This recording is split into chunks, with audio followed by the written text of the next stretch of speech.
ಇಲ್ಲಿ ಕುಂತಿರೋ ನಿಂತಿರೋ ಹಿರಿಯರು ಕಿರಿಯರು ಮಕ್ಕಳು ಮರಿಗಳಿಗೆಲ್ಲ ಶರಣರಪ್ಪ ಶರಣು. ಭಾರತ ಭಾಗ್ಯ ವಿಧಾತ, ಭಾರತ ಭಾಗ್ಯ ವಿಧಾತನ ಕಥೆ ಹೇಳಕ್ ಬಂದಿದೀವಿ ಸ್ವಾಮಿ ನಾವು. ಹಿಂಗಂತ ಆಡೋರು ಮತ್ ನೋಡೋರು ನಡುವೆ ಒಂದು ಒಪ್ಪಂದ ಮಾಡ್ಕೊಂಡು ಶುರು ಮಾಡೋಣ ಸ್ವಾಮಿನ ಮಾಟನ.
ಆಮೇಲೆ ಕಾಲಕ್ರಮೇಣ ಒಂದೊಂದಾಗಿ ಒಬ್ಬೊಬ್ಬರಾಗಿ ಸಮಾನತೆ ಹರಿಕಾರರು ಬಂದು ಈ ಪಾಪ ತೊಳೆದರು.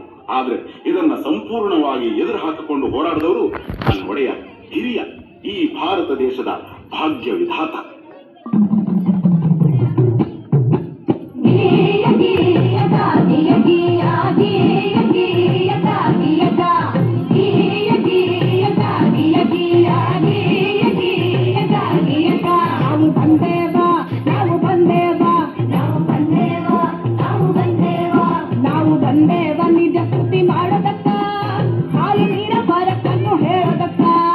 ಹಾಲು ನೀರ ಹೊರಕನ್ನು ಹೇಳೋದಕ್ಕ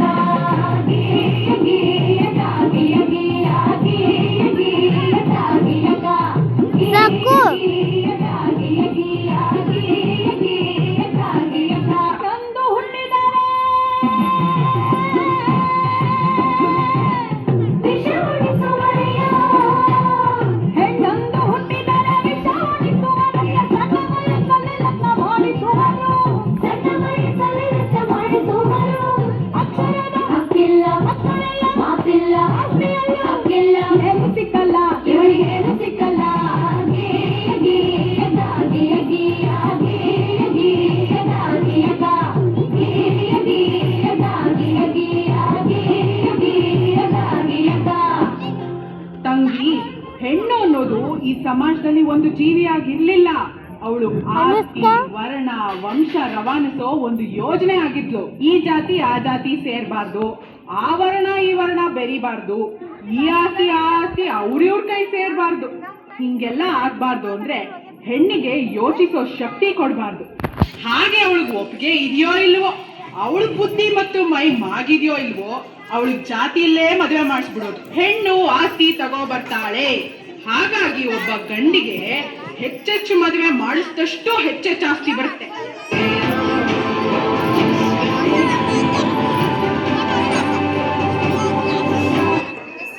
ಒಬ್ಬ ಗಂಡಿಗೆ ಹೆಚ್ಚೆಚ್ಚು ಮದುವೆ ಮಾಡಿಸಿದಷ್ಟು ಹೆಚ್ಚೆಚ್ಚು ಆಸ್ತಿ ಬರುತ್ತೆ.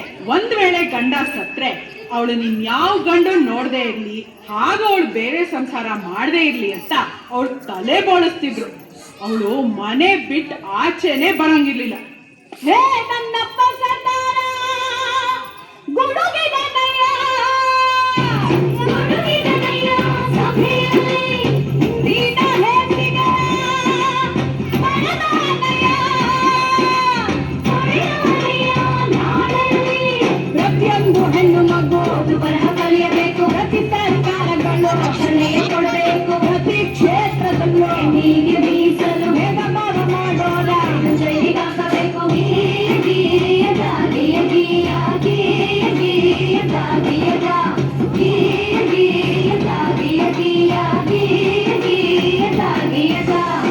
ಅದು ಅಲ್ಲದೆ ನನ್ನ ತಂಗಿ ಕೇಳ ಹೊನ್ನ ಮದರಂಗಿ, ಪ್ರತಿಯೊಂದು ಕ್ಷೇತ್ರದಲ್ಲೂ ಹೆಣ್ಣಿಗೆ ರಕ್ಷಣೆ ಇರಬೇಕು. ಹಾಗಂತ ನನ್ನಪ್ಪ ಸರ್ದಾರ ಕೊಡಿಸಿದ ಹಲವು ಸವಲತ್ತು.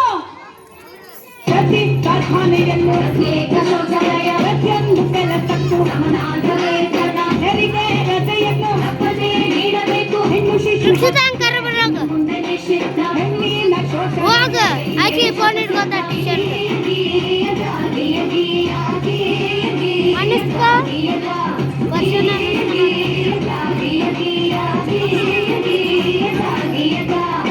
ಹೀಗೆ ಹಲವಾರು ಸವಲತ್ತುಗಳು ಹಾಗೂ ಸ್ವಾತಂತ್ರ್ಯವನ್ನು ನಿಮ್ಮಂತ ಹೆಣ್ಮಕ್ಳು ಅರಿವಿಲ್ಲದೆ ಅನುಭವಿಸುತ್ತಿರುವ ಅನುಕೂಲಗಳನ್ನು ನಮ್ಮ ಭಾರತ ಭಾಗ್ಯ ವಿಧಾತಾನೆ ಕೊಡಿಸಿದ್ದು. ಹೆಣ್ಣು ಮಕ್ಕಳಿಗೆ ಆಸ್ತಿಯಲ್ಲೂ ಹಕ್ಕುಂಟು, ಗಂಡು ಹೆಣ್ಣು ಎಂಬ ಬೆಳಕಿನಲ್ಲಿ ಎಡೆಯುಂಟು. ಕಳೆದೋಯ್ತು ಹಳೆಕಾಲ, ಕೈತೆ ಹೊಸ ಸುದ್ದಿ, ಪ್ರತಿಯೊಬ್ಬ ಪ್ರಜೆಯೀಗ ನೋಯಿಗೆ ಹಿಗ್ಗಿ. ಪ್ರತಿಯೊಬ್ಬ ಪ್ರಜೆಯೀಗ ನೋಯಿಗೆ ಹಿಗ್ಗಿ.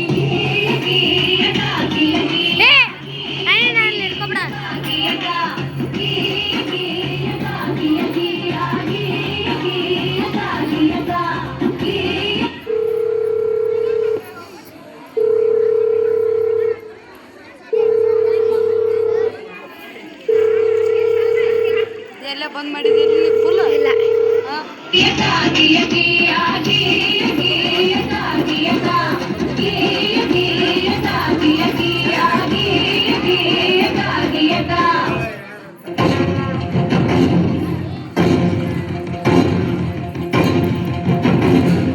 ಸಂವಿಧಾನ ಪೀಠಿಕೆ ದೀಕ್ಷಾ ವಿಧಿ ರಾಷ್ಟ್ರಕ್ಕೆ ಭಾರತದ ಪ್ರಜೆಗಳಾದ ನಾವು ಭಾರತದ ಪ್ರಜೆಗಳಾದ ನಾವು ಭಾರತವನ್ನು ಒಂದು ಸಾರ್ವಭೌಮ ಸಮಾಜವಾದಿ ಭಾರತವನ್ನು ಒಂದು ಜಾತ್ಯತೀತ ಪ್ರಜಾಸತ್ತಾತ್ಮಕ ಗಣರಾಜ್ಯವನ್ನಾಗಿ ರೂಪಿಸುವುದಕ್ಕಾಗಿ ಭಾರತೀಯರೆಲ್ಲರಿಗೂ ಸಾಮಾಜಿಕ ಆರ್ಥಿಕ ಮತ್ತು ರಾಜಕೀಯ ನ್ಯಾಯವನ್ನು ವಿಚಾರ ಅಭಿವ್ಯಕ್ತಿ ನಮ್ಮ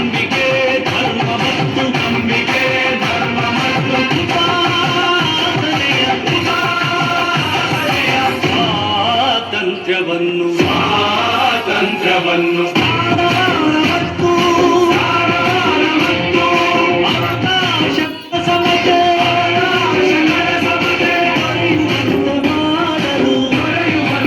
ಮಾಡಲು ವ್ಯಕ್ತಿ ಗೌರವ ದೇಶದ ಏಕತೆ ವ್ಯಕ್ತಿ ಗೌರವ ದೇಶದ ಏಕತೆ ಸಮಗ್ರತೆಗಾಗಿ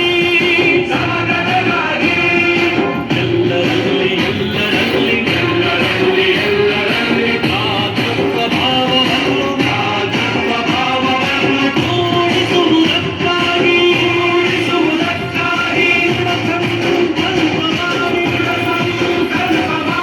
ನಮ್ಮ ಸಂವಿಧಾನ ಸಭೆಯಲ್ಲಿ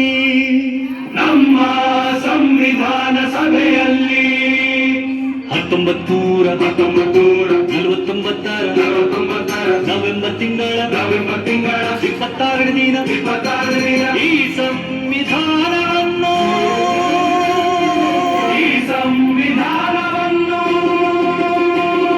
ನಮಗೆ ನಾವೇ ಅರ್ಪಿಸಿಕೊಂಡು